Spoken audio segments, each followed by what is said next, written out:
Bienvenidos. Estás escuchando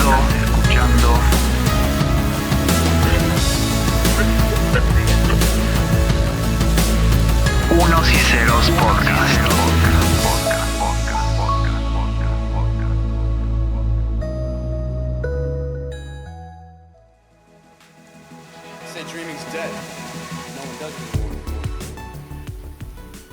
Damas y caballeros, estamos en el aire. Bienvenidos una vez más a Unos y Ceros Podcast, el podcast que une a las diferentes tribus, a las distintas tribus informáticas. Ese va a ser el nuevo lema del podcast de ahora en más. Cliché. Sí, me suena un poco raro ese. Bueno, pero le pregunté a ChatGPT y me dijo, de todas las opciones feas que inventaste, esa es la mejor. Así que yo le creo a ChatGPT. Estamos, como ustedes pueden ver, somos 4 actualmente.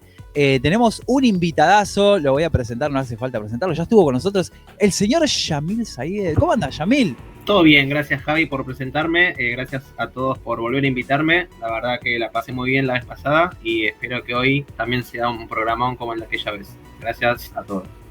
La verdad que el episodio que tuvimos anteriormente con Yamil de inteligencias artificiales explotó, nos encantó, estuvo buenísimo. Además de Yamil estoy con, obviamente, mis colegas informáticos. El señor Kile, ¿cómo andás, Kile? Todo tranquilo, por suerte. Esa. Bueno, para la gente que no está, lo está escuchando en Spotify, hoy estamos grabando un día miércoles, hubo muchos accidentes, salimos apenas hace como una hora que estamos intentando salir y bueno, entre tropezones y tropezones estamos acá grabando. Los miércoles para Unos y Ceros están malditos los miércoles, no paran de suceder accidentes. Yo en un momento pensé que a Kili realmente le había pasado algo y dije, bueno, ¿qué hace? De hecho desapareció un rato largo. Sí, y fue como, bueno, no daba señales. ¿Vamos llamando al 911 a alguien o qué pasó? Me pasó algo, no mandaba el micrófono, no podía grabar, no escuchaba nada. Después resulta que no tenía conectados los headsets Bluetooth. Bueno, yo estuve bastante accidentado como con el audio. ¿Cómo anda Mike LeBlanc desde las centrales de CNN Internacional? ¿Cómo estás? No es CNN Internacional. Half-Life Internacional. Sí, va a ser la nueva sede de noticias de Black Mesa. Vamos a habilitar la sección. ¡Ey, me gustó sede eso! de noticias de Black Mesa. ¡Ay, me gustó eso! Bueno, y obviamente bienvenido a vos que estás del otro lado escuchando este programa informático que hemos dado en llamar Unos y Ceros Podcast. Tenemos el título del episodio de la mano del señor Kile, que me ayudó con el nombre. Kile, ¿cómo se llama este episodio? Este se llama Qubits, gatos en cajas y el futuro de la informática. Así que se imaginan de qué se trata. Así es, de computación cuántica. La segunda parte, vamos a hacer unas pequeñas aclaraciones. Hoy Kile me dijo, sí, vamos a tener que aclarar esto porque es verdad. Tenemos un episodio, la primera parte de computación cuántica, el episodio número 10, en donde estuvo la profesora Karen Black. Karen, si estás escuchando esto, te mandamos un saludazo. Bueno, y hablamos acerca de que ahí explicamos muy por arriba, de manera muy amena, hicimos la bajada de qué es la computación cuántica, nos dio una explicación muy simple para que entendamos todos. ¿Qué son los qubits? También hablamos un poquito de qué son los qubits y tocamos muy brevemente, muy por arriba, el estado de superposición cuántica que nos voló la cabeza. Así que le agradecemos mucho a Karen. Hoy lo tenemos a Yamil en esta segunda parte porque ninguno de nosotros tres se anima a hablar de un tema tan pesado, pero bueno, Yamil está un poquito más adentrado. Yo charlé con él, me dijo, sí, no hay problema, lo hacemos. Y como te dije hoy, Yamil, no importa si ya charlamos esto, así que si necesitas volver a charlar, no sé, necesitas explicar de nuevo qué es un qubit porque lo merece, lo hacemos. No hay problema. Hoy vamos a tener el tema principal. Esperemos que no se nos extienda demasiado el episodio. Hoy vamos a tener el tema principal. Vamos a tener de la mano de Kile una sección que me gusta mucho, que son los tutoriales, Windows más R tutoriales. Kile nos tiene preparado un tutorial muy copado y después tenemos recomendaciones. Así que, muchachos, no sé ustedes qué opinan, pero estaría bueno arrancar con la primera sección.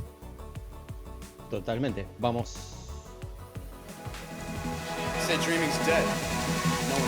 Estás teniendo una semana muy complicada. tenés 1000 cosas pendientes y encima se cayó el sistema. ¿Sabes qué? Hacé una cosa. Abrí tu reproductor favorito y busca Unos y Ceros Podcast. tu cable a tierra. Esa conexión con lo que te gusta. Unos y Ceros. Búscanos en tu plataforma de podcast favorita y compartí con nosotros tus experiencias.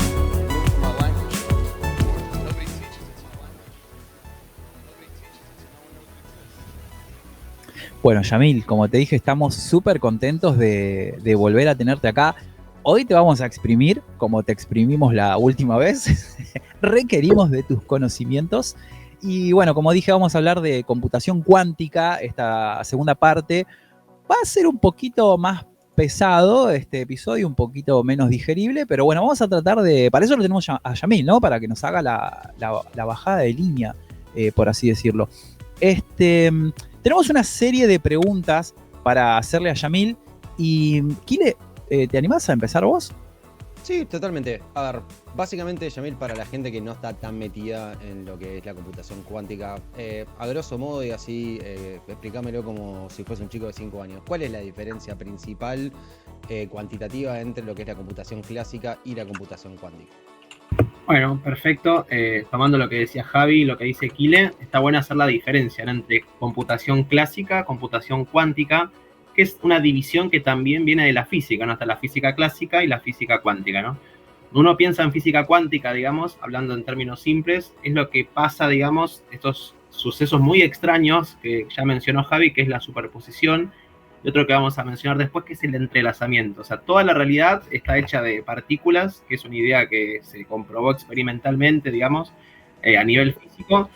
Uno podría decir, bueno, las computadoras clásicas también en cierto sentido son cuánticas, porque toda la realidad es cuántica, digamos, pero cuando hablamos de computadoras cuánticas, estamos hablando de computadoras que aprovechan ciertos fenómenos físicos particulares para sacarle provecho a nivel computacional.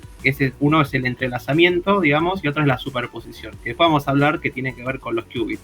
Es como que le saca mucho más provecho, digamos, a la materia, digamos, o sea, en poco espacio, si uno puede pensar que el estado de un qubit es algo que pasa a muy pequeña escala, ¿no es cierto? Lo que uno ve en la computadora cuántica es para mantener ciertas condiciones, pero a nivel computacional, en muy poco espacio, podría tener un programa corriendo, digamos, y a una mucha mayor velocidad, digamos, o paralelismo, digamos.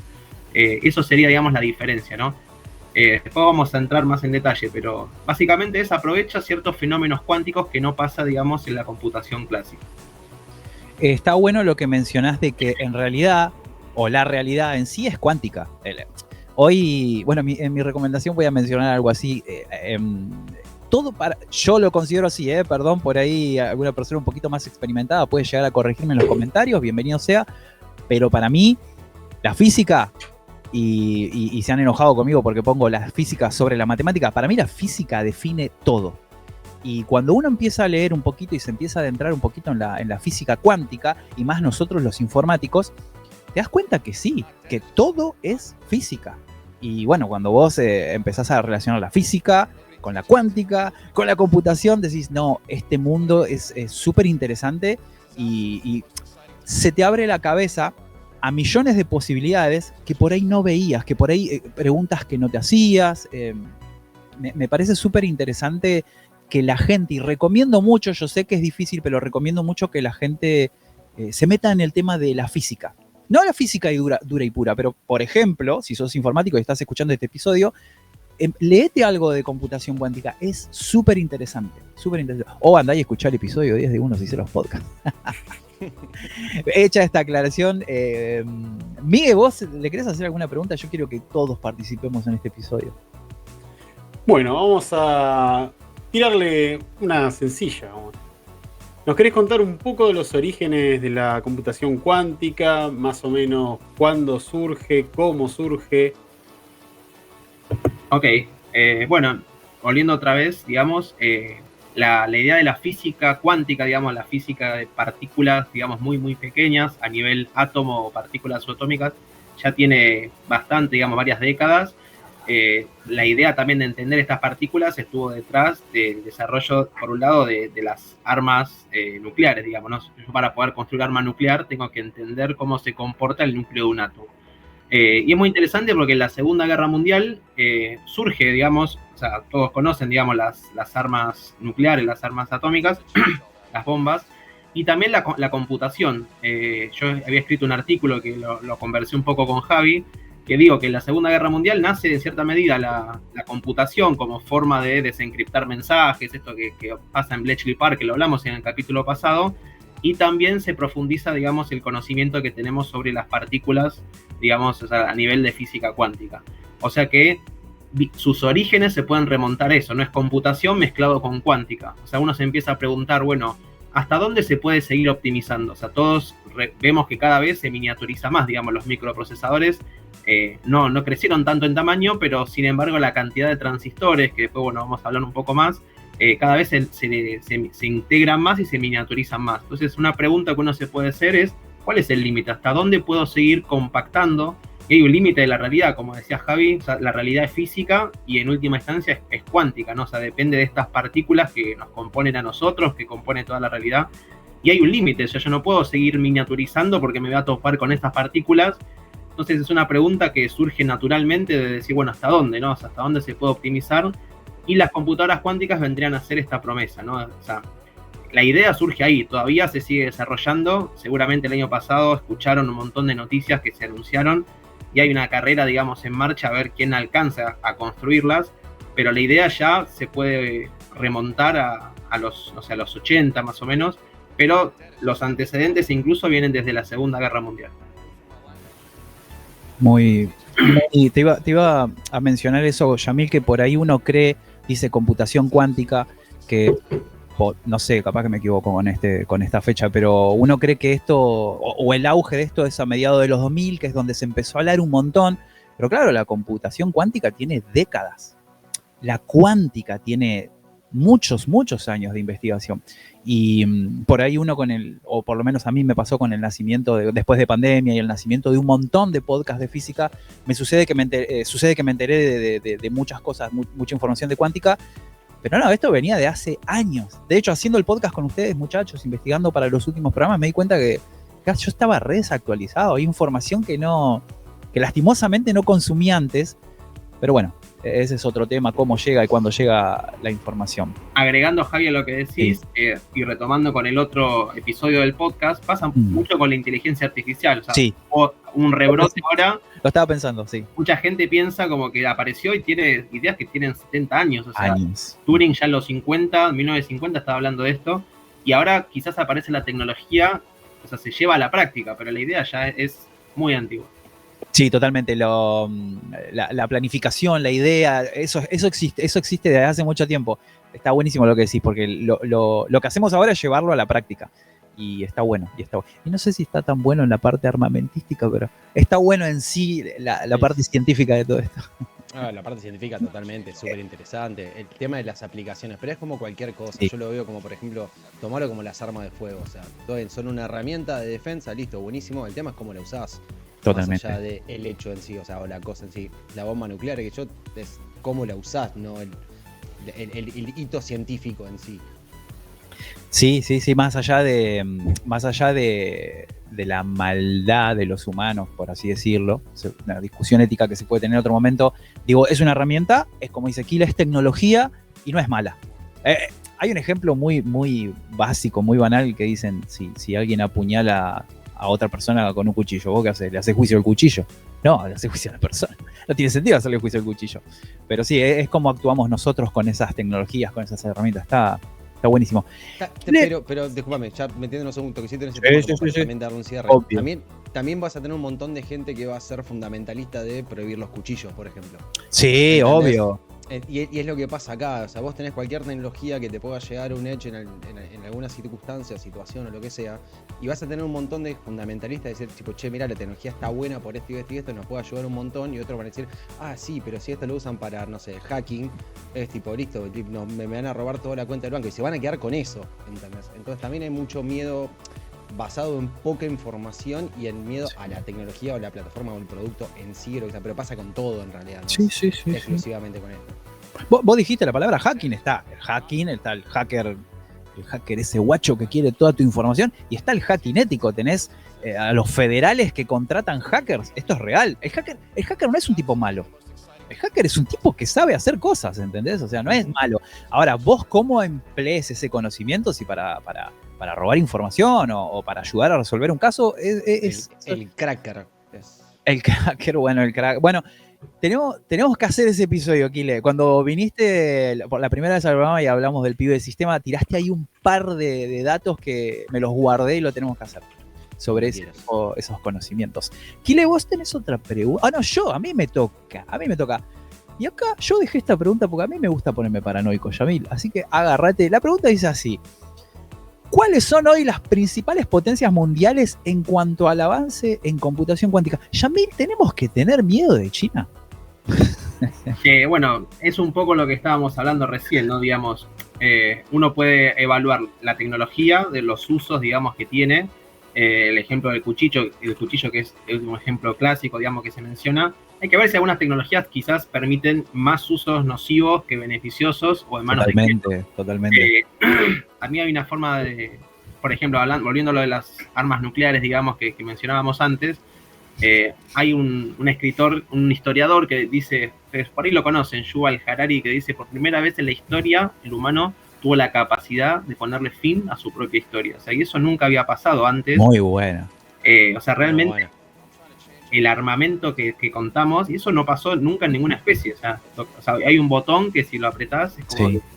Y uno puede pensar, bueno, ¿qué pasa si hay una escalada armamentística? Hay tecnologías y tecnologías, y hay tecnologías que tienen múltiples propósitos. O sea, la computación, la informática, la inteligencia artificial o las computadoras cuánticas mismas se puede usar desde lo bélico hasta puede curar enfermedades que actualmente son incurables, y eso, bueno, está dentro de todo el espectro, y es interesante, y en cada caso habrá que evaluar, y bueno, digamos, y respecto a China, bueno, hay que ver el gobierno, digamos, cómo la está usando. China a nivel tecnológico es una potencia que viene creciendo a pasos agigantados. Sí. Lo vimos la vez pasada que con inteligencia artificial, o sea, no hace falta contar lo que pasó con DeepSeek, con computadoras cuánticas también, es la que viene liderando las patentes, digamos, o sea, ellos van patentando los avances que van habiendo, y está avanzando muy fuerte. O sea, otras de las empresas, uno suele pensar en inteligencia artificial o en computación cuántica y se le viene a la mente IBM, o Microsoft, o ahora Google, Amazon. Google también, por supuesto. Y todas tienen sede en Estados Unidos, pero China, digamos, a su forma, digamos, también, y viene liderando, o sea, como que de hablar con, no sé, las pilas también de litio, un montón de tecnologías, digamos, que son los principales, o sea, no hay nadie que le compita, y bueno, digamos, hay que ver después tanta concentración de tecnología en un mismo país, qué consecuencias tiene y cuáles son las políticas que toma el gobierno. Hace poco también salió una noticia respecto, por ejemplo, que prohibieron los principales chatbots durante esta prueba que tienen ellos, que es como para ingresar a la universidad, ¿no? Ellos también tienen su propia forma, digamos, de usar la tecnología, de desarrollarla. Así que, bueno, si uno tiene que temerlo o no, dependerá de lo que piense el gobierno de China, digamos, y ver qué consecuencias tiene para el mundo, digamos. Che, Yamil, que no me saquen a ChatGPT porque estoy en el horno en la facu. No me lo saquen porque no llego a ningún lado. Mucha gente. Yo estoy con yo le pedí un resumen sobre esa consulta, sobre esa pregunta a ChatGPT. Y el resumen, así en general, fue que en este momento se estaría dando un equivalente a la carrera armamentista internacional como en la conquista del espacio. Wow. Como que lo equipara a la carrera. Claro, a la carrera espacial, sí. O exactamente, a la carrera espacial. Pero en el campo cuántico. O sea, a ese punto lo llevó. Y bueno, te nombra Estados Unidos, China, Europa, Canadá, Australia y Japón. Bueno, pero Yamil, ¿se puede decir que ese tipo de carreras, entre comillas, existieron desde lo armamentístico? La medicina no, porque no es tan competitiva, pero cada vez que nace hay una carrera tecnológica. Extrañamente la medicina es lo más colaborativo que tenemos a nivel global. O sea, por suerte, eso sí. Pero sí, no, las carreras existieron siempre. Claro, las competencias, la de medicina por ahí es más sana. Hace poquito, Yamil, hablábamos, vos lo mencionaste recién y dimos el ejemplo del cuchillo. Debatimos con los chicos en el grupo de WhatsApp sobre China, que le metió lanzallamas al perrito, al de Boston Dynamics. Era corte, che, flaco, está prohibido. O sea, la ONU te lo dice clarito, no le podés poner un lanzallama. El chino dijo, no me importa nada, le pongo igual el coso. Estaban los chinos con el lanzallama. Con el Sí, es palito, re con la- preocupante. Lo que viene avanzando robótica, o sea, con lanzallamas mucho peor. con Ya las llamas particularmente. sí. Incluso hubo hasta peleas no sé si lo vieron, peleas de robots que Sí. Ring, creo que también fue en China. Son Eso malísimos. fue como algo o sea, de entretenimiento, pero te muestra que nada, van mejorando las capacidades. Sí. Y esto respecto a la carrera tal cual, pasa en IA y pasa con la computación cuántica. Después vamos a hablar también que se cruzan esas dos áreas, digamos. Hoy en día, digamos, el deep learning o las redes neuronales son clásicas, se ejecutan en GPUs o en CPUs que funcionan según los principios de la física clásica, digamos. Sí. ¿Qué pasa si esto se empieza a potenciar con computación cuántica, ¿no? Que de hecho ya hay algunos estudios que empiezan a decir, bueno, habría otra disparada más computacional y bueno, hay que ver qué impacto tiene. Y respecto a la carrera, es un peligro porque también buscar estar liderando, digamos, esa tecnología hace también que se retrase un poco la parte de seguridad. O sea, se le están haciendo las pruebas correspondientes antes de lanzar los modelos, digamos, todas las formas posibles en las que se puede usar. Y uno quiere llegar primero y quizás se va retrasando el tema de evaluar exactamente si es una tecnología peligrosa, con qué fines se puede utilizar. DeepSeek, por ejemplo, es software libre, digamos. O sea, uno puede ver los pesos, puede cambiar, digamos, los modelos, correrlo local. Bueno, se está evaluando realmente qué impacto tiene. Y con lo cuántico también, digamos. O sea, si se avanza tan rápido, a veces la parte de seguridad quizás puede quedar un poco retrasada. Y, perdón, Kil, antes de que nos pasemos Sí, del tema, leí un artículo que no lo entiendo a nivel tan bajo, el concepto del paper este. Decía que si seguimos avanzando en el tema de los qubits, había unos chabones, unos chinos que decían que incluso se podría llegar a crear un agujero negro. No sé si eso es cierto, si es una noticia fake. Me parece, eso iba a pasar en el CERN también, o sea... Es verdad, me he olvidado. Sí, de eso. habían dicho que cuando lo iban a aprender había un 14% de chance de que hagan una nube de neutrinos y nos mueren todos a la garcha. Los Simpsons lo volvieron a hacer. Yo igual hablas de capítulo todo de la eso ciencia. y me veo en la explosión de la serie de Flash, ¿viste? Cuando sale la... ¿cómo era? Bueno, no me sale la palabra ahora. Que después salen todos con los superpoderes, esta cosa negra. ¿sí? No sale el nombre. Si me va a decir la inteligencia, si la computación cuántica me da superpoderes, bienvenida. O sea, Sí, no, pero tenés que ver qué superpoder Sí. te da, ¿viste? Pará, Cuidado. yo tengo una pregunta para vos, Yamil. Lo mencionaste recién y la verdad me gustaría profundizar un toquecito en eso. A ver, dentro de lo que es la computación clásica, o sea, el hecho de la existencia o la aplicación de un qubit en un sistema tradicional binario, más allá de, no sé, la factorización de enteros grandes o, por ejemplo, no sé, la resolución de algoritmos de búsqueda en base de datos, ¿te da alguna ventaja realmente? Porque para mí son teórica y técnicamente incompatibles, o sea, no creo que te dé una ventaja significativa. Bueno, hablando de los qubits que mencionaste, o sea, aclaremos primero, o sea, bueno, el podcast se llama Unos y Ceros. sí, perdón, Yamil, porque dijo algo, Kile, que si no se va a entender. Si querés explicar muy brevemente qué es la factorización también, porfa. Dale. Antes de seguir, sí. Bueno, si quieren, pues se piensen en algún número. O sea, factorización es algo que se ve en la escuela, ¿sí? Que quizás es una tortura quizás para muchos estudiantes. Es una tortura, sí. Vamos a tratar de hacerlo llano y simple. Sí. Yo les digo, por ejemplo, número 15, ¿no?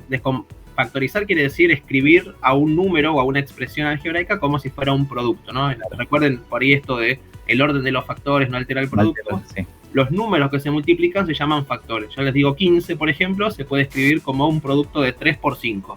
Ahí no hay mucha dificultad, digamos, todos nos podemos dar cuenta. Bien. Uno puede imaginarse que si el número sigue creciendo con números más grandes es todavía más difícil, ¿no? Encontrar factores primos.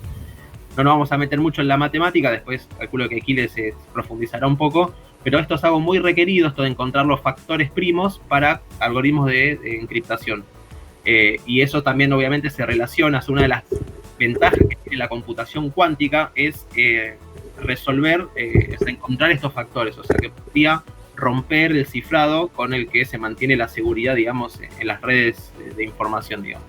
Después vamos a hablar, a ver en qué estado está actualmente. Se predice que año tras año esto sigue avanzando.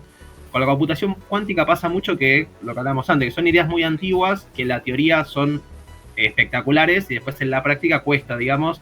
Hay una frase que resume un poco esto que dice, siempre faltan 5 años para que llegue. O sea, la computación cuántica dice, ya está llegando, es la revolución, siempre faltan 5. Y se viene hablando, hay, no sé, revistas viejas por ahí que hablaban de esto, de los 80, de los 90. Totalmente. Con la IA pasa un poco, pero bueno, también quizás a otro ritmo, pero va avanzando. Si no es que la computación cuántica se estancó, sino que siguen habiendo avances. También hay humo, es cierto que hay empresas que salen el año pasado, por ejemplo Microsoft salió a decir que ya había conseguido estas partículas de Majorana y un montón de cosas, que después mirándolo un poco más críticamente, los artículos no dicen eso, o están un poco exagerados. Están exagerados, eso es lo que pasó. Microsoft salió a exagerar algo, salieron como que inventamos tal cosa. Sí, pasa que también tenés artículos altamente sensacionalistas, como de repente, no sé, una aplicación del algoritmo de Shor en un CPU cuántico, de repente dice, sí, listo, probamos el multiverso. Después lees el artículo y decís, dale, man, pará. Tal cual, el de Google fue, si no me equivoco, es Willow, y al salir era decir que nuestras computadoras andan más rápido porque computan en universos paralelos, que fue muy criticado por la comunidad científica, digamos, físicos de partículas, físicos, incluso en YouTube uno encuentra físicos teóricos muy buenos que critican estas formas. Hay cierta dificultad en divulgar, son temas difíciles y uno por ahí simplifica en el lenguaje, pero también hay una simplificación que ya es como que ya distorsiona completamente la idea, y lo de Microsoft también, digamos. Obviamente, como hay una carrera, todos quieren llegar primero, quieren acaparar, quieren conseguir inversiones y salen a decir cosas disparatadas que capaz uno, si no investiga, te lo termina creyendo y lo repite, digamos, como un loro, como ChatGPT, digamos. Sí. Hay mucho sensacionalismo atrás también. Y necesitan llamar la atención, Kile, porque si vos podés llamar la atención y tenés la atención, no sé, no te hablo de un público en general, pero si vos podés llamar la atención de la comunidad científica, podés llamar la atención de sponsor, o sea, me refiero, no quiero ser malo, pero lo que buscás también es que venga la plata, ¿no? Por así decirlo. Pero yo soy un usuario de pie profesional de sistemas y yo vi tipo Microsoft acaba de probar que existe un universo paralelo. Fui y hice clic automáticamente. O sea, me leí todo el artículo y después me quería matar porque cualquiera. La única empresa que inventó el multiverso, y te lo digo allá, es Marvel. Así te lo digo. Son los únicos. A los únicos que les creo. Yo te puedo decir. ¿Vos pensás que esos clickbait, los Power Rangers? Esos clickbait son parte de la carrera que hablábamos anteriormente. Es lo que dice Miguel, es que es clickbait, es así, buscan el clickbait, o sea, en su ámbito. Vos imaginate el chino leyendo esa noticia de que Microsoft estadounidense había descubierto algo. Vos imaginate eso. Sí. Clickbait a propósito para China es. A ver cómo va la carrera, a ver qué descubren. Y como dice Kill, el sensacionalismo, y le agrego, el sensacionalismo vende. O sea, agregando a lo que están diciendo, muchos libros que seguro vos, Javi, conocés, de misticismo cuántico, que te venden sanación cuántica o altos magufos. Está lleno de libros que no tienen idea, o sea, no es que son físicos que saben de física cuántica o trabajan en aceleradores de partículas, es gente que habla de cuántico porque vende, es como le pones esa palabra, hoy en día es la IA y mañana va a ser otra tecnología de moda y todos quieren como prenderse porque vende, es marketing. Y Yamil, es peligroso el robotito con lanzallama y es peligroso este tipo de lectura también. O sea, tenés los dos lados podés causar daño de las dos maneras. Es decir, bueno, usar tecnología, usar la parte física de la tecnología para hacer un daño físico, y tenés del otro lado gente que escribe estos artículos súper magufos que muchas veces, y hay casos reales, donde se termina dañando la salud de las personas por este tipo de cuestiones. Libros completos que son tipo directamente sanación cuántica, y hay uno muy famoso que es Deepak Chopra, que capaz que algunos conocen, que tiene una serie de libros basados en estas interpretaciones súper forzadas de la física cuántica. Cada vez que uno escuche cuántico es como que tiene que ya prender la alarma porque seguro que le están vendiendo ahí algún verso. Sí, Deepak Chopra es más vende humo que con la pinta, igual está todo bien. Pero, no, señor. ¿Por qué? Choca siempre, boludo. Rompió como 5 autos, tienes razón.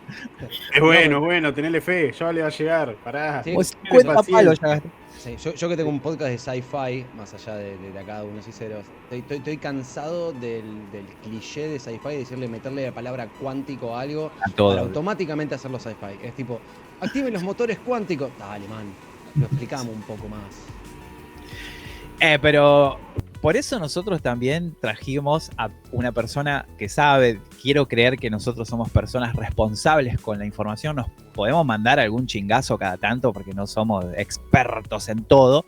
Pero bueno, por lo menos de este lado, para vos que estás del otro lado escuchando, lo que nosotros tratamos siempre es no quiero decir información de calidad, ay, qué agrandado el tipo trae información de calidad. Sí, pero no tratar de cometer errores en ese aspecto, ¿no? Por eso por eso yo siempre digo, estoy muy contento de poder hacer este programa con ustedes dos muchachos que se toman en serio la información.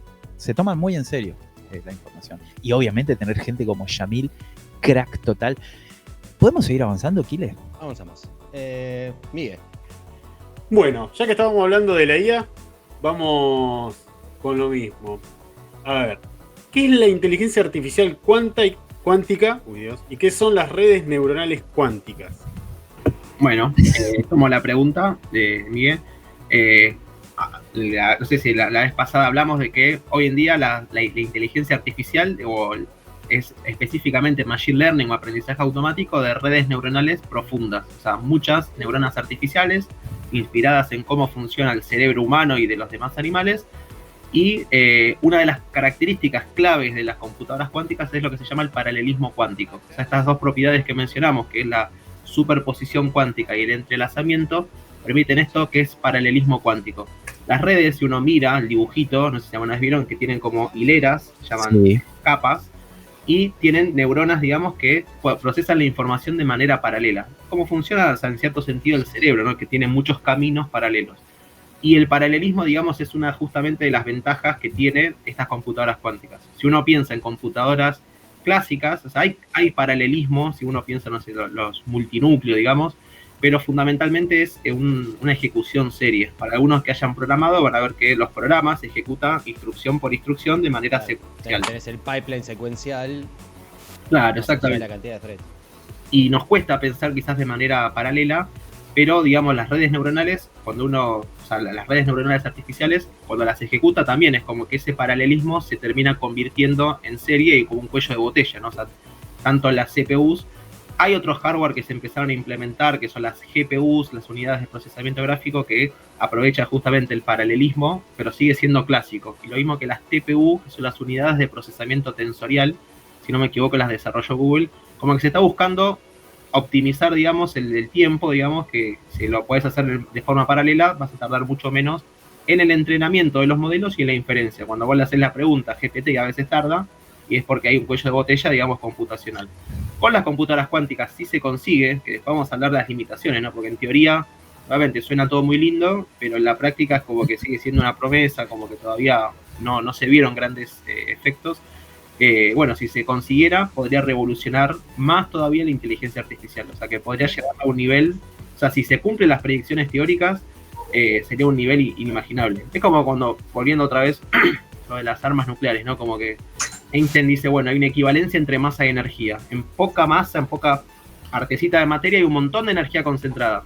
Después consiguieron liberarla, ¿no? O sea, cuando vos tiras una bomba, libera esa energía toda de golpe y esa energía que estaba atrapada. Podemos pensar de manera equivalente con la computación. Es como que la materia todavía tiene mucho más para ofrecer a nivel computacional, pero falta encontrar la forma de liberar ese poder. Y si se libera, bueno, eso sí podría ser, la verdad, que súper transformador para todas las actividades de la vida humana. Cuando mencionaste lo de la liberación de energía y nos hicieron estudiar un artículo sobre... Tuve que dar una monografía en el secundario sobre la Segunda Guerra Mundial y leí esto de la reacción en cadena que provoca la bomba atómica. Te asustás, man. Y después lo vi en la película de... ¿Cómo se llama la película? En Oppenheimer. Y dije, ¡fua! Yo me lo imaginé eso. Dije, esto es re peligroso. Después se enteraron que, bueno, que se dispersaba, se podía controlar. Pero me asustó. Dije, claro, una reacción en cadena incontrolable de esa manera a nivel atómico puede hacer un desastre. Hace desastres, de hecho. Hace desastres. Fíjate en Chernobyl. Chernobyl, exactamente, Kile. Kile, ¿te puedo hacer yo la última preguntita? Por favor. Porque esas cosas paranoicas me corresponden a mí. Yamil, ¿existen actualmente riesgos para lo que son los cifrados RSA? O sea, ahora Kile nos va a explicar en un tutorial lo que es el cifrado de RSA. Pero ¿existen riesgos actualmente con todo esto que estamos mencionando de la computación cuántica? ¿Existen riesgos reales? Gorrito. Ponele el gorrito.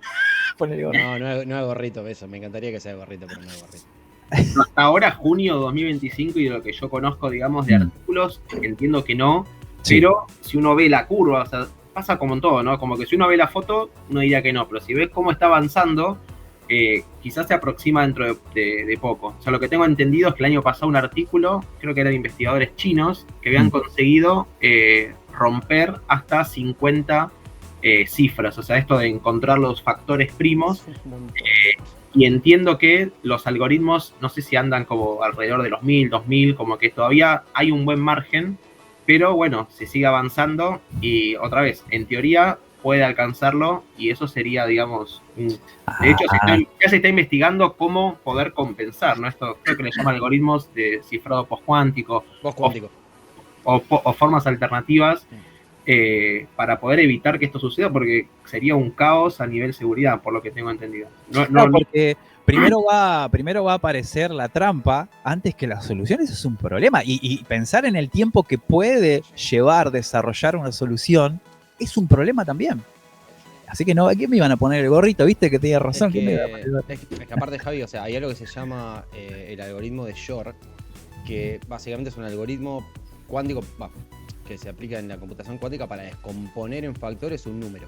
Sí. ¿Okay? Que es básicamente lo que hace el cifrado de RCA, ¿no? Que básicamente es un factor de dos números primos aleatorios enormes. Entonces, es un riesgo intrínseco que tiene la computación cuántica para lo que es el algoritmo RCA, que básicamente rige absolutamente todo lo que tenemos nosotros ahora. Pará, te pregunto, Kile, y te pregunto a vos también, Yamil, a los dos. Sí. ¿Intrínseco e inminente? Dame 5 años, como dice Yamil. Como dijo Yamil. Mira, el paper que tengo acá, justo estaba buscando, es de 2024 y es 50... o sea, rompieron esto del récord, o sea, el récord es 50 bits, o sea, más de 50 bits. Y los algoritmos RCA que mencionaba Kile andan como mínimo 2048 bits. 2048. Ese es el mínimo, hay un margen todavía, pero bueno, hay que ver cómo sigue avanzando. O sea, si está la carrera esta en marcha entre China, Estados Unidos o Reino Unido también, que vienen avanzando, si liberan todo eso que en la teoría se puede, o sea, quizás no tarde tanto. ¿Quién te dice que explotó hace poco? Y hasta antes como que la gente quizás ni estaba enterado. No se sabe, digo, esto es algo que el día de mañana descubren, no sé, una nueva forma de controlar las partículas o sea, eso está en el horizonte de posibilidades y nadie asegura que pase en una semana o en un mes. O incrementar el conteo de qubits, eso también te levanta logarítmicamente la capacidad de procesamiento. Tal cual. Mencionar, si me permiten, esto de, otra vez, ¿no? En teoría es impresionante. Hay muchas dificultades en la práctica esto de mantener lo que se llama la coherencia cuántica. Es una idea muy importante, que el qubit, digamos, es muy inestable. O sea, uno cuando ve la foto, no sé si vieron alguna foto de una computadora cuántica, generalmente es la parte que mantiene el vacío y que lo que mantiene la temperatura muy, muy baja para que se mantengan estables. O sea, pensemos que qubits, o sea, son a nivel cuántico, es algo muy chiquito, o sea, la mayor parte le llaman el crióstato, es la parte que conserva esa estabilidad. Perdón, Yamil, el qubit es físico. Claro, o sea, pero es como casi la parte más pequeña y la que donde termina ese aparato gigante. O sea, como que uno busca fotos en Google, van a ver fotos de unos aparatos con unos cañitos. Nada que ver a una computadora, es antiintuitivo creer, es decir, computación cuántica e ir y ver una máquina cuántica, porque no... Imagínate, para la gente que lo está escuchando en Spotify, que una computadora cuántica, el 99,8% más o menos, 99,7% del dispositivo es refrigeración y mantener el entorno dado para que esos qubits puedan estar óptimamente funcionando. Parecen candelabros hermosos las computadoras cuánticas. Son muy lindas. También se agregan qubits como para corregir los errores que tienen algunos. Esto ya es algo que pasa en la computación clásica, ¿no? O sea, unos por ahí conocen el código de Hamming o muchos códigos para el almacenamiento o la transmisión de información, que por cuestiones físicas, eso por ruido cambia de estado, pasa de 0 a 1 o viceversa. Y hay algoritmos clásicos para detección y corrección de errores y algoritmos cuánticos. Lo que pasa que eso te quita eficiencia, ¿no? Si yo tengo 10 qubits, quizás la mitad tenga que usarlas para corregir la otra mitad.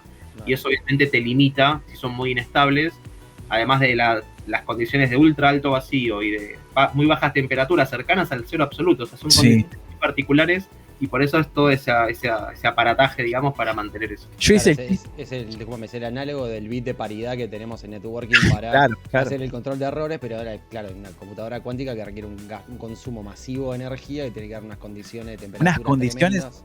Yo lo mencioné en el último episodio y dije, es muy caprichosa la computadora cuántica, que el vacío, que el frío, que la mínima cantidad de partículas. Pará, flaca, te meto 1 GB SDR RAM y funciona igual la computadora. 512 te meto y la compu común funciona igual. Hablamos un montón, gente, recién hablamos un montón de lo que son los cifrados RSA, y para vos que estás en Spotify o vos también que estás del otro lado escuchando en YouTube, por ahí no entendiste un comino lo que es el cifrado de RSA, pero nuestro colega Kile tiene preparado un mega tutorial, y para los tutoriales tenemos una cortina, Kile. Obviamente.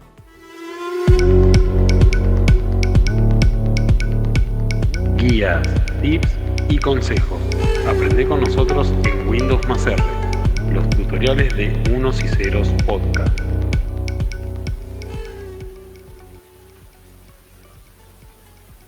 Bueno, Yamil, please, muteate. Porque hay un ruido de fondo, perdóname. Vamos entonces con qué es el método de cifrado RSA. ¿Alguien sabe qué significa RSA?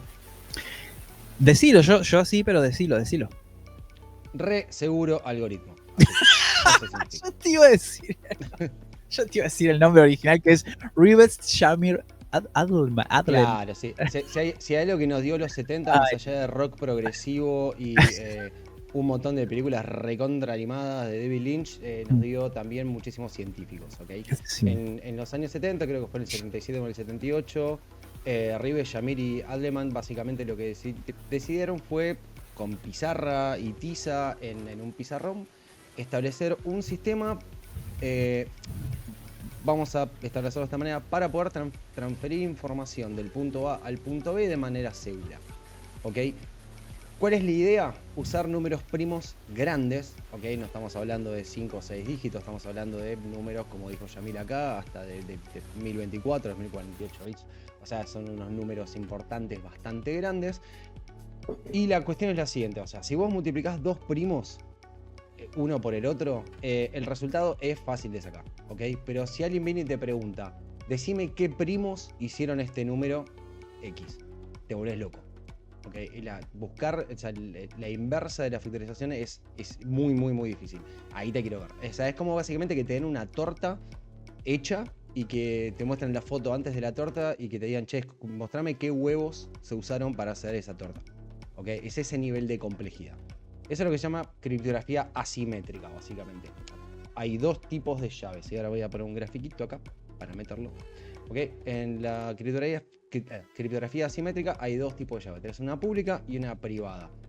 Con la llave pública, que es básicamente la que te pasan a vos, vos podés cifrar un archivo y la otra persona, con su llave privada, puede descifrar ese archivo.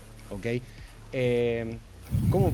Esto es un tema. ¿En dónde lo usamos a esto, chicos? Quiero que lo sepan, lo usamos en absolutamente todo lo que existe. En WhatsApp. En WhatsApp, lo estamos usando en el home banking, cada vez que entras a un site que tiene HTTPS, lo estás usando en Telegram, lo estás usando cuando entras a alguna página y te autenticás, lo estás usando en Google, lo estás usando en Microsoft, lo estás usando en todo. Básicamente el RSA está en absolutamente todo. Ahora, vamos a hacer una pequeña descripción de cómo es, para que tengan una idea a nivel matemático, la descomposición de cómo se genera una llave pública y una privada. Básicamente elegís dos números primos, acá elegí dos ejemplos, el 3 y el 11, calculas el producto, que es uno por el otro básicamente, y te va a dar un número. Ok, ahora, calculas, a esos números le restás uno y los multiplicás uno por el otro, ok, y te va a dar otro número. Ese es un número que te da, y básicamente tenés que buscar el coprimo de ese, que es el máximo común divisor, y te da una fórmula que es un valor lijadísimo, y tenés un montón de opciones para eso. Pero bueno, vos básicamente haces una cuenta multiplicando números primos y después refactorizándolos para que uno tenga una llave pública con un valor y otro tenga una llave privada, claro, con un valor que cuando entras eso en la función, básicamente podés revertir la criptografía que usás para transferir algo. Es un lige total y absoluto. Con tratar de alguna manera hacer esto a mano, yo había buscado un artículo que decía que para una encripción de 2048 bits con dos números primos de 2048 bits puedes estar algo así como 60.000 años. Sí, 60.000 años. Sí, con computación tradicional. Tradicional, claro. Capacidades computacionales tradicionales. Es un bajón. Ahora, ¿cuál es? Es un bajón esto. Vamos a meter un poquito más. ¿Es perfecto este sistema? No, no lo es. Como habíamos hablado recién, si las claves son, o sea, si los números primos son muy cortos, le estás dando una capacidad, o sea, le estás dando una ventaja a la otra persona a poder hacer una computación bastante más rápida.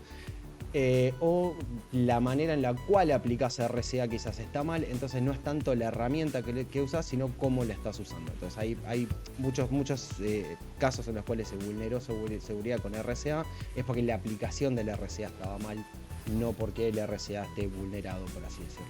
Y ahora, bueno, con todo el tema de la computación cuántica tenemos un tema, porque hoy en día, como estuvimos hablando, no pueden romper RCA, pero cuando lleguen, como dice que prometen, ahí se te meten todos los bandidos. Básicamente es una reja de telgopor y ya fue, pasa cualquier cosa. ¿Por qué? Porque una de las cosas que veníamos hablando recién es la capacidad de la computación cuántica de factorizar números primos de manera súper rápida, pero súper rápida. Estamos hablando de algo que puede tomar 60.000 años hacértelo en 5 minutos. ¿Entendés? O sea, a ese nivel, 5 minutos. Sí, es una locura. Agregando lo que dice Kile, que lo mencionó antes, que hay un algoritmo específico que es el algoritmo de Shor. Claro.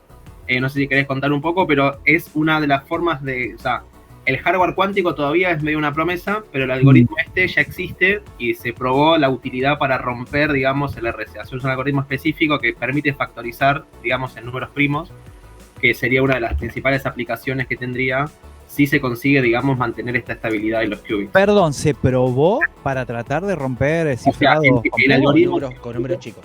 ¿Y qué pasó? Cuéntenme, estoy perdido ahí. Los destruye. Ok. O sea, mi contraseña que es mi nombre, mi apellido y mi año de nacimiento. Entonces tiene el horno. Tengo que salir ya a cambiarla. Y el año pasado lo hicieron con 50, hasta con 50 bits, sí, o sea, ya hay ejemplos concretos. El algoritmo existe y se conoce desde hace tiempo. Lo que pasa es que sigue avanzando. Depende también de cuántos qubits disponibles tengas a nivel real. Hay muchas simulaciones de computadoras cuánticas en computadoras clásicas también, como para ver el alcance que tendría una vez que se consiga, ¿no? Sí. Y ya existen algoritmos, digamos. Ok, pero a la compu, ¿cómo la fundís? Digamos, además del tiempo que tarda, le das una carga, una exigencia de cálculo. Quizás se pueden. Hay hoy en día, bueno, estas salas gigantes de supercomputadoras, digamos, que tienen un montón de son supercomputadoras, no computadoras convencionales. Sí. Okay. Pero se pueden usar, digamos, como para tener una idea de lo que sería, digamos, usar o sea, son computadoras clásicas. Y siguen avanzando. Estados Unidos hay una, o sea, cada país, o sea, que está metido en esto como que tiene su propia versión, y ahí se pueden hacer simulaciones, digamos, de cómo sería si se desarrolla ese hardware, ¿no? Claro. Si se desarrolla igual computadoras cuánticas también, esas computadoras quedarían también muy por atrás, o sea, siguen siendo clásicas, y bueno, pero las otras las superarían, digamos, por... Che, perdón, estoy pensando en el blockchain, en el Bitcoin, también... Todo funciona con RCA. Peligra todo, o sea, es un desastre lo que puede llegar a pasar. Sí. Bueno. Sí, bueno, y ahí lo que había mencionado recién Yamil, que se está trabajando lo que es el post, o sea, el RCA post-cuántico, básicamente, que están tratando de buscar una manera de incluso complicarle a la computación cuántica la resolución de estos factorios. Es un tema, es un tópico súper interesante, creo que da para un programa entero, la verdad. Pero, a ver, nosotros lo usamos RCA en absolutamente todo y que de repente, justo habíamos mencionado el tema del sensacionalismo, el sombrerito de aluminio, etcétera, medio en joda, pero es verdad que de repente exista la potencialidad de que acá, como decimos siempre, así, de acá a 5 años, ponele, que de un día para el otro el protocolo de seguridad que se usa, el algoritmo de seguridad que se usa para toda el internet esté completamente comprometido, lo que es algo para tener en cuenta, ¿entendés? No, sí, totalmente. Más que nada porque te afecta a vos como usuario. Mi cuenta de banco, mi home banking, absolutamente todo funciona con eso. Mis autenticaciones en todos los sitios, etc. Entonces, es algo que no... A ver, hay que meterle pata al desarrollo y la investigación como para poder mitigar el avance de esto, pero al mismo tiempo no es algo para tomar a la ligera. Es una de esas noticias para la gente que laburamos en seguridad informática, que estamos muy atentos cada vez que hay un logro, un achievement, un milestone o algo dentro de lo que es básicamente aplicaciones del algoritmo de Shor, porque es están un pasito cada vez más cerca, vamos a ver qué tan están los otros en hacer la contraparte. Eso me hace pensar, Killer recién estaba pensando, hay una frase que dice echa la ley, echa la trampa, y acá es al revés, es echa la trampa, tenemos que hacer la ley. Tenemos que encontrar la manera de... Yo creo que debe haber ya gente investigando cómo hacer la contraparte esta que vos Si mencionaste. no me equivoco, incluso hay competencias como para ver Ahí que va. se pruebe realmente, a ver quién puede Ahí va. evitar que esto suceda, como que ya hay algunas ideas. E incluso hay una versión también cuántica, creo, que tiene que ver con esto de, no sé si escucharon como que si uno interfiere a nivel cuántico, cambia el estado, esto que depende del observador. Entonces yo transmito información y cuando llega puedo darme cuenta si fue como leída en el camino porque cambió su estado. O sea, como que podría ser una de las aplicaciones. Qué interesante. Por ahí lo conozco esto del experimento de la doble rendija. Pero la rendija es tremendo, ¿le sabés esa, Javi? Lo de la doble rendija, no sé cómo explicarlo. Vi los videos, pero no, olvídense. La doble rendija es cuando se esparcen, que pasan la luz por una rendija y se esparce, pero de manera desordenada, ¿o estoy diciendo cualquier cosa? ¿Querés decir vos, Yamil? Dale, Explícalo vos, Yamil. es un experimento que, o sea, según cómo o sea, son dos rendijas y se manda, si no me equivoco, un fotón. Ahí va, sí, ese es. Y como que lo que quiere demostrar el experimento que o sea, lo que ve es un patrón, creo, de interferencia, que es un comportamiento ondulatorio, pero a su vez también tiene un comportamiento de partícula y interfiere el observador. O sea, cuando supuestamente interactúa, en realidad eso le dan una interpretación también medio mística, como que el observador cambia la realidad, como que tiene una interpretación muy forzada, digamos, pero digamos es cuando interactúa con algo macroscópico, digamos, como nosotros, como que uno define el estado que tiene. Entonces esto aplicado al envío de información, digamos, si uno quiere, supongamos, obtener, o sea, craquear o sacar información, uno en la recepción se daría cuenta de que la información llegó alterada, digamos. ¿Sabés que? Sí, entiendo. ¿Sabés que vi muchos videos de YouTube para tratar de entenderlo? No lo entendí y ahora te escucho a vos, Yamil, y no lo entiendo tampoco. Hay una frase muy famosa de Richard Feynman, que es un físico Nobel, que él se dedicó a, si no me equivoco, algo que se llama cromodinámica cuántica, que es algo relacionado, bueno, a la física cuántica, que hay una frase muy famosa que dice, si vos crees que entendés física cuántica es porque no entendiste física cuántica. Claro. Porque pasan cosas totalmente extrañas que no estamos acostumbrados para nada. Esto de que... Es re Hogwarts, es re mágico. O sea, Claro. el ejemplo de la doble rendija, a ver, el hecho de que se comporte como un as cuando no lo estás viendo, perdón, como una onda cuando no lo estás viendo, pero si estás midiendo los resultados se compone como un as, es loquísimo. O sea, Pero no es la premisa del gato de Schrödinger, que si lo ve y no lo eso ve. es una ridiculización, pero sí. Claro, Schrödinger lo lleva como a escala macro, esto del gato, como que tiene un efecto a partir de este estado superpuesto, que es el estado también del qubit, ¿no? Esto que tiene, Claro, no está ni en 0 ni en 1, o están ambos a la vez. en ambos. Y eso también es lo que le da la potencia, ¿no? Porque es como que podés llegar a procesar, o sea, el paralelismo cuántico deriva de este estado de superposición, que para nosotros parece un total disparate, porque a escala clásica eso o es 0 o es 1, y en lo digital es como muy claro.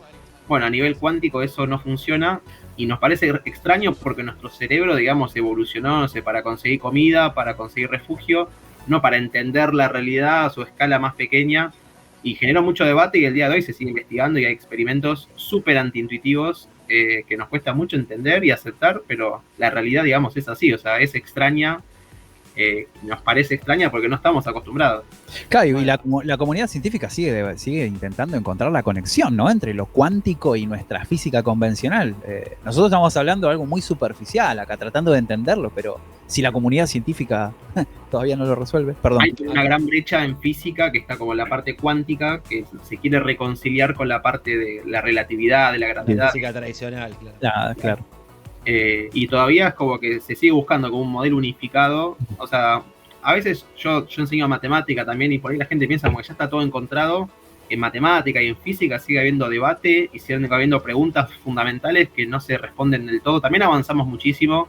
No es que todos son preguntas, digamos. Hay un montón de respuestas, pero muchas preguntas fundamentales todavía siguen abiertas y son re interesantes, y de ahí derivan después tecnologías muy, muy puntuales, digamos, para el día a día, digamos que los transistores mismos son una consecuencia directa de la física, ¿no?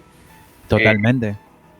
¿Cómo funciona un transistor? Hay pica, ¿no? Entre los físicos y los matemáticos hay pica. Sí, se lleva. No se quieren mucho. Es que uno no puede enojarse con algo que es parte de uno. O sea, la física en realidad es como una rama de la matemática. Es matemática aplicada, así que...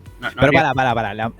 Para mí, Me gusta más la física, pero la matemática yo creo que es la mamá de todo. La matemática es lo que te termina explicando todo. La física por ahí lo lleva un poquito más al mundo real, pero la matemática es la que te dice, flaco, dame 5 minutos, te hago el cálculo y te lo explico. Después de entenderlo es otra cosa, ¿no? Pero me parece que la matemática, escucho muchos podcasts de física cuántica, de astronomía, y es los mismos, esta misma gente que son expertos, ellos te dicen, la matemática es todo. Bueno, toda la informática, o sea, trayéndola al podcast, uno piensa toda la informática, las computadoras fueron diseñadas, programadas por matemáticos, o sea, Turing era matemático, von Neumann era matemático, Klaus Shannon, el padre de la teoría de la información, era matemático, los algoritmos para el algoritmo que mencionamos antes de detección y corrección de errores, o sea, los fundamentos, o sea, si uno quiere adentrarse en las entrañas, digamos, es matemática, y la programación es matemática aplicada, digamos. La base del lenguaje de una compu tradicional, los unos y ceros, todo matemática, ¿sí? Claro, Pasa o sea, que vos haces programación de altísimo nivel, no sé, private sub, form load en Visual Basic, y lo que se genera atrás, la forma en la cual procesa la computadora es obviamente bajar eso a instrucciones de 1 y 0 que va a un microprocesador de silicio, ¿entendés? Pasa a ser matemática y después pasa a ser electrónica. La combinación de las dos se llama computación tradicional. Pero la electrónica es electricidad y eso es física. Sí. Claro. O sea, pero pensá que la idea de computación incluso ya venía en computadoras mecánicas, o sea, como que totalmente, la física puede cambiar, pero la idea de binario, ponele, de hecho George Boole era también matemático inglés, que él plantea estas ideas de ceros y unos o la lógica booleana, y ni siquiera había computadoras. Es una idea abstracta, sí, que después se implementa, y el hardware puede cambiar, pero la idea sigue siendo la misma. O sea, porque de bit pasamos a qubits, pero no cambió tanto, digamos, la forma de pensar. Como que el sustrato puede... De hecho, transistores hay de distintos tipos, ¿no? Y antes de transistores había válvulas, y antes había relé, que eran electromecánicos. Y antes tenías el abaco. No, la revolución en la computación, ojalá no me insulten en YouTube, la dio el transistor. No vamos a poner a hablar del transistor ahora, pues es larguísimo, pero la revolución en lo que es la computación, no la informática, la dio el transistor. Totalmente. Hay un dato muy curioso, agregando esto que dice Javi, que cuando la escuché no lo podía creer. Dicen que en el año, considerando transistores integrados, se producen más transistores que granos de arroz. O sea, cuando lo escuché... Vi un video sobre eso. Y es impresionante, o sea, habla de un poco de cómo nuestra civilización, o sea, se orienta más en torno a la información quizás que al arroz, que es un cereal básico para muchas culturas. Y Yamil, el nivel al que llegamos con los transistores, cuando decapan a los procesadores y te muestran cómo lo que tiene un procesador dentro, decir, eso es un transistor, no puede ser, man. Sí, más chiquito que un granito de arroz. Es increíble. Más chiquito que una garrapata. Gente, no quiero que nos extendamos más. Yo creo que podemos dar... por finalizada la sección de Kile. Kile, impecable. Te pisamos la sección con un montón de otras cosas. Pero estuvo buenísimo, man. Me gusta mucho. Me gustó mucho esta sección, Kile, de verdad. Y podríamos pasar a la siguiente sección, que son las recomendaciones, Kile. Claro que sí. ¿Viste cuando decís me falta un software específicamente para esto? Quédate escuchando que se vienen las recomendaciones.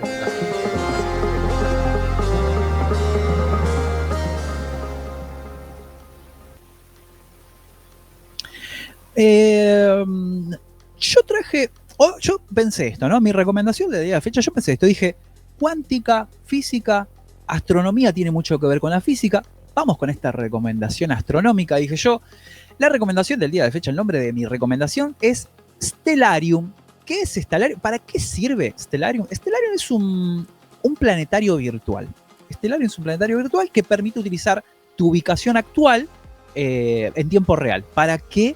Para que vos puedas ver planetas, satélites, cometas, constelaciones, no sé, cualquier cosa del universo que está dispuesta a destruirnos en el planeta Tierra. Bueno, en el planeta Tierra vos la podés ver ahí en Stellarium. Hablando un poquito de la interfaz, cuando vos desplegás Stellarium, yo voy a hablar de la versión web, hay varias versiones, ahora os voy a explicar. Tiene una interfaz súper intuitiva, es muy linda visualmente porque se te despliega el universo, ahí se te despliega la Vía Láctea en la pantalla, con un montón de elementos en pantalla, de opciones que podés utilizar. ¿Cuáles son estas opciones? ¿Cuáles son las funciones principales de Stellarium? Bueno, tiene una serie de herramientas que las podemos ver si vos estás viendo el video en YouTube, si no, bueno, te lo voy a explicar a vos que estás escuchando en Spotify. Tiene una serie de herramientas abajo. Una de ellas, voy a mencionar las más importantes, una de ellas es Constellations, vos corregime, Killer, Constellations Art, sería Constellation Earth, que lo que te permite es como ver los dibujos, ver las formas de las constelaciones. Vos elegís una estrella, apretás esa opción y te muestra esa estrella o ese puntito ahí brillante, a qué constelación pertenece y te genera la forma de la constelación. Se ve muy hermoso. Después tiene otra opción que se llama Atmosphere. ¿Está bien, Kile? Atmosphere. Thank you, Kyle. Que es una herramienta para ver, ¿cómo te puedo explicar? Como para ver el cielo, como si vos estuvieras viendo de la Tierra, como si tuvieras la atmósfera o quitándosela. Y es impresionante porque si vos por ahí estás en una Saco la atmósfera, se caga muriendo todo. Claro, exactamente. Es como si vos sacaras la atmósfera. Bien, Kile, exactamente. Es así. Es como si vos quitaras la atmósfera. Y claro, y se ve todo el cielo hermoso, despejado. Ves un montón de... Vos decís, ¿en serio si no hubiera atmósfera se vería así? Sí, y se ve así. Y esta aplicación te permite verlo. Después tiene una opción muy zarpada que se llama Deep Seek Objects, que es como para ver objetos que no ven generalmente los telescopios, sino que como que lo detectan, se detecta de otra manera que no tengo idea, porque de astronomía. Radiotelescopio. Ponele, claro, no entiendo nada, pero bueno, te los marca como un puntito, vos les haces clic, y haces zoom con el mouse, bueno, y te lleva ahí. Te da como una perspectiva muy general, ¿no? De ese objeto. Y después tiene una opción muy copada, que es cuando vos le haces clic a un objeto. Es más, me acordaba de Miguel, porque detecté un par de satélites es que estoy buscando y los podés buscar en el buscador de arriba. Escribí Starlink y tengo todos los satélites. Muy bueno, y está el satélite ahí, lo podés seguir y si le haces zoom, te das cuenta a la velocidad a la que va el satélite. Es impresionante. Nada, me acordaba de Kile. Bueno, y cuando vos le haces zoom a cualquiera de estos elementos ahí que se despliegan en este hermoso espacio, te da datos como, por ejemplo, la composición química de si es un planeta, si es una estrella, lo que sea, información técnica. Generalmente te da información técnica que la extrae de Wikipedia. De hecho, te deja un enlace de Wikipedia que vos le haces clic, te redirige y ahí tenés toda la información de ese astro, por así decirlo. La verdad estuve un montón de tiempo probándolo porque está re bueno. La versión web para mí es la más completa. ¿Es gratis? Es gratis. La versión web sí es gratis y es open source. Ahora, las aplicaciones no, las aplicaciones para instalar en el celu tienen algunos módulos de pago que no llegué a probarlos, no, lamentablemente, pero vi que tiene módulos de pago. Compatibilidad, es compatible con Windows, es compatible con la oveja negra, con Mac, y es compatible con Linux y, bueno, con iPhone, obviamente. Yo probé la versión de escritorio, que es instalable, y la versión web, y recomiendo mucho la versión web porque, como dije, con el tema de la interfaz, es súper fluido, no pesa, además no pesa nada. ¿Dónde puedes encontrar esta aplicación? Obviamente, si le das like a este video, automáticamente se descarga en tu computador y se instala junto con un malware. Nada, mentira. La puedes encontrar en stellariumweb.org, o si no, obviamente, si le das like al video, te va a aparecer el enlace ahí abajo y lo puedes probar. Espero, muchachos, que ustedes la prueben, porque es muy linda y podés ver los satélites de Miguel. Yo lo renombré. Satélite de Miguel puse ahí. ¿Viste la velocidad que van los satélites? No, es boludo. Es monstruoso. Vale. Es violento. Y bueno, Yamil, vos tenés una recomendación también. Yo, lo que me habías dicho es medio autobombo. Hay un artículo que escribí sobre computación cuántica que quiere profundizar más sobre los orígenes, los fundamentos, bien definido bit to bit para leer tranquilo, el alcance también, o sea, cómo vienen los distintos países, digamos, en qué estado está actualmente y qué podría pasar si se consigue, que lo encuentran en el blog, que es donde yo trabajo, blog UMAI, de computación cuántica y de otros temas, de inteligencia artificial, obviamente, o sea, es una institución de inteligencia artificial, ahí está el autobombo, que quede bien claro. Nada, me pareció como relacionado, muy buena tu recomendación. Buenísimo. La conocía Stellarium, es lo más. La astronomía es súper interesante. Hermosa, Yamil, es hermosa. A mí está bueno que se sepa más de astronomía y menos de astrología. Sí, totalmente. Tiene un palazo, Yamil, las preguntas que te hicimos hoy. Ahí perdimos la mitad de la audiencia. Estoy re de acuerdo. Creo que no. Las preguntas que te hicimos hoy, Yamil, están basadas en uno de los artículos que escribiste para UMA. Así que yo recomiendo, ya lo recomendamos anteriormente cuando hicimos el video de inteligencias artificiales. Volvemos a recomendarlo fuertemente. Y muchachos, creo que... tenemos una pregunta, miren, se me ocurrió por esta... A menos que alguien tenga otra recomendación. Perdón. ¿Alguien tiene otra recomendación? ¿Y por qué acá tengo algo que dice, en los 90 se desarrollan los primeros ¿Quién me puso acá en la recomendación? No me confundan, muchachos. Me hacen enojar, me vuelven No loco. está en la Es un recomendación. niño. disculpame. Dice, no, está en Windows Master. Nadie dijo nada. Tenemos una pregunta. Ni para leer el Te muchacho. juro que se me mezcló todo, se me rompió la pantalla.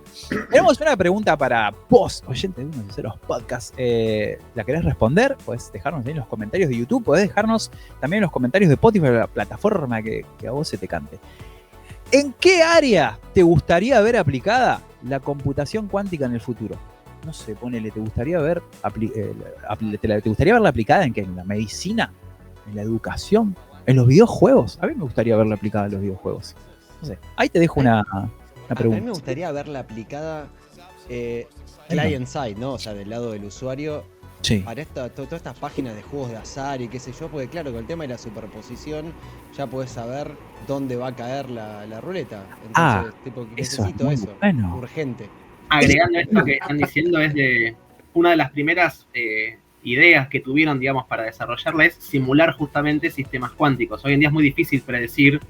No sé, hay una serie que habla del problema de los 3 cuerpos, es que es a nivel físico, ¿no? Que se vuelve caótico, es muy difícil. O sea, pequeñas variaciones en las condiciones iniciales como que dan resultados muy diferentes.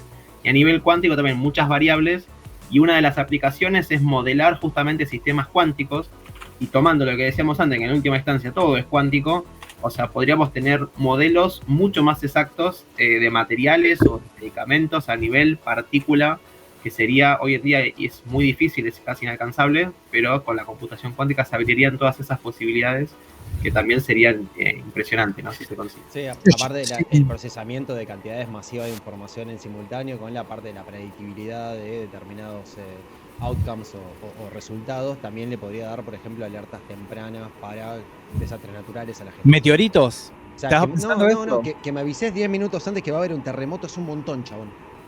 Pero ¿Entendés? pensá esto, Kile, lo que dijiste sobre la predictibilidad. Decir, ok, o sea, hoy la NASA no puede predecir realmente a qué distancia va a pasar un asteroide de la Tierra, a menos que esté a determinada distancia que según ellos es distancia peligrosa. Hasta ahí no están seguros. Imagínate aplicar este tipo de esta información cuántica para resolver ese tipo de predicciones. Estaría buenísimo. Es decir, Sí. mira, flaco, de acá a 10 años luz no va a hacer pelota. Tenemos, o sea, nos permite prepararnos con mucha anticipación. Está buenísimo. Me gusta. Me gusta. Tal cual. Y, perdón, te interrumpí, Kile, porque yo soy así. A mí me encanta interrumpir. Se Se enojó. Acá 10 años de uno van a hacer Me enojé, pelotas. boludo. Tiremos toda la Pero pelota. me gustó lo que dijiste, Kile. Qué tipo malo. Muchachos, yo creo que hemos realizado un programa cuánticamente hermoso. La verdad estoy muy contento de cómo salió y creo que lo podemos dar por sentado. Yamil, te puedo preguntar nuevamente, aunque nosotros ya sabemos, pero para que le digas al público, ¿dónde te podemos encontrar? Bueno, en redes yo escribo mucho, o sea, una de las más cosas que más me gusta es aprender de manera autodidacta, además de enseñar matemática, o sea, temas de tecnología o de ciencia, de cosas nerd, básicamente, por decirlo en una sola palabra. En Instagram es Humus Sapiens, digamos, ahí escribo, y después el blog que les conté antes, hay artículos de divulgación de inteligencia artificial, de computación cuántica, de informática. También está la cuenta de Instagram donde trabajo, que con el equipo de comunicación, digamos, tratamos de cubrir la actualidad y darle una mirada crítica basada en ciencia, basada en datos, como decían antes, una información confiable y que no haya humo, que no haya exageraciones. Uno escucha a los líderes de las empresas, a los CEOs, y es como que es una realidad, y después cuando ves los datos o las tecnologías que prometen, es otra, ¿no? Entonces la idea es como tener una mirada crítica sobre eso. UMAI, que es donde trabajo, digamos. Gracias, Yamil. Nuestro CEO es Kile. Kile, ¿te enojaste porque te interrumpí? No seas así, boludo. Yo soy el lampone del equipo, ¿qué el CEO? Es verdad, ya lo habíamos aclarado, eso es cierto. Bueno, gente, les agradezco nuevamente a ustedes tres por estar acá realizando este episodio conmigo, gracias. A vos que estás del otro lado, también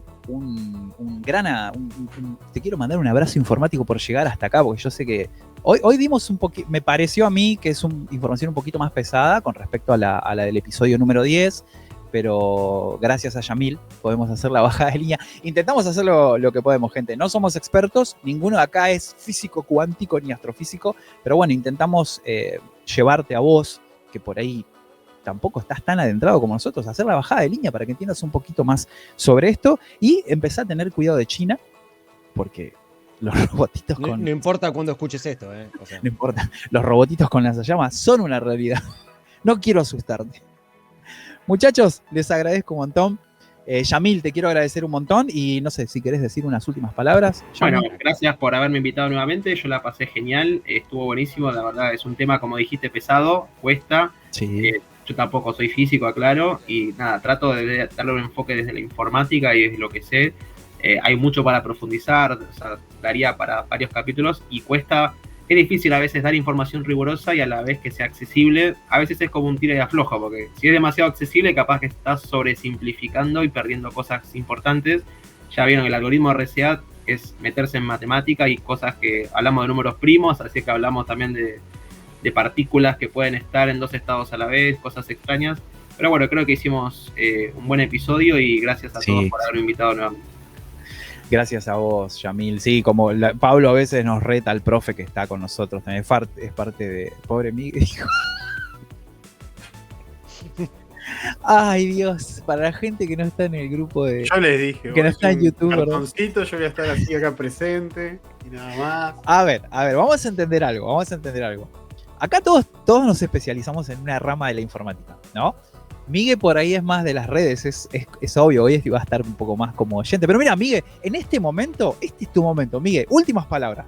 Acá te convertís en héroe. Gracias a todos, nos vemos. Chau, adiós. Kile, últimas palabras. La verdad, muchísimas gracias, Yamil, por estar. La pasé bárbaro, aprendí un montón, sos un crack.